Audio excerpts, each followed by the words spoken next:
بسم اللہ الرحمن الرحیم۔ السلام علیکم، میری آپ سبھی سے التجا ہے کہ ایک مرتبہ درود ابراہیمی پڑھ لیجیے گا۔ بسم اللہ الرحمن الرحیم۔ اللہم صلی علی محمد وعلی آل محمد کما صلیت علی ابراہیم وعلی آل ابراہیم انک حمید مجید۔ اللہم بارک علی محمد وعلی آل محمد کما بارکت علی ابراہیم وعلی آل ابراہیم انک حمید مجید۔ بسم اللہ الرحمن الرحیم۔ اور اے محبوب صلی اللہ علیہ وسلم، اگر اللہ کا فضل و رحمت تم پر نہ ہوتا تو ان میں کہ کچھ لوگ یہ چاہتے کہ تمہیں دھوکہ دے دیں، اور وہ اپنے ہی آپ کو بہکا رہے ہیں اور تمہارا کچھ نہ بگاڑیں گے۔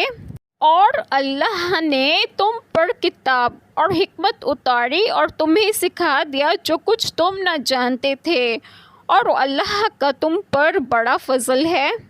بسم اللہ الرحمن الرحیم۔ آج جو بات میں آپ لوگوں سے ڈسکس کروں گی وہ یہ ہے کہ ساتھ کریمہ میں ہے کہ اور اے محبوب صلی اللہ علیہ وسلم، اگر اللہ تعالیٰ کا تم پر فضل و رحمت نہ ہوتے، آپ صلی اللہ علیہ وسلم کو نبی پاک صلی اللہ علیہ وسلم اور معصوم کر کے اور رزق پر مطلع فرما کے، تو ان میں سے کچھ لوگ یہ چاہتے کہ تمہیں دھوکہ دے دیں، اور وہ اپنے ہی آپ کو بہکا رہے ہیں، کیونکہ اس کا وبال انہی پر ہے اور تمہارا کچھ نہ بگاڑیں گے، کیونکہ اللہ تعالیٰ نے آپ صلی اللہ علیہ وسلم کو ہمیشہ کے لیے معصوم کیا ہے، اور اللہ تعالیٰ نے تم پر کتاب یعنی قرآن کریم اور حکمت اتاری اور تمہیں سکھا دیا جو کچھ تم نہ جانتے تھے، امور دین و احکام شرع و علوم غیب۔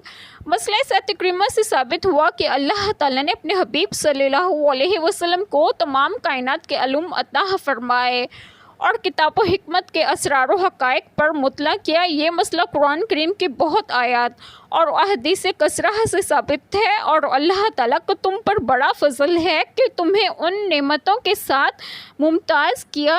بے شک اللہ تعالیٰ نہایت مہربان ہے۔ اللہ تعالیٰ ہم سب کے تمام گناہوں کو معاف فرمائیں اور ہم اس صراط مستقیم کی راہ پر گامزن کریں، اور آپ سب کو آپ کے گھروں میں خوش و خرم رکھیں اور صحت و تندرستگی بھی دیں۔ آمین۔ جزاک اللہ خیر۔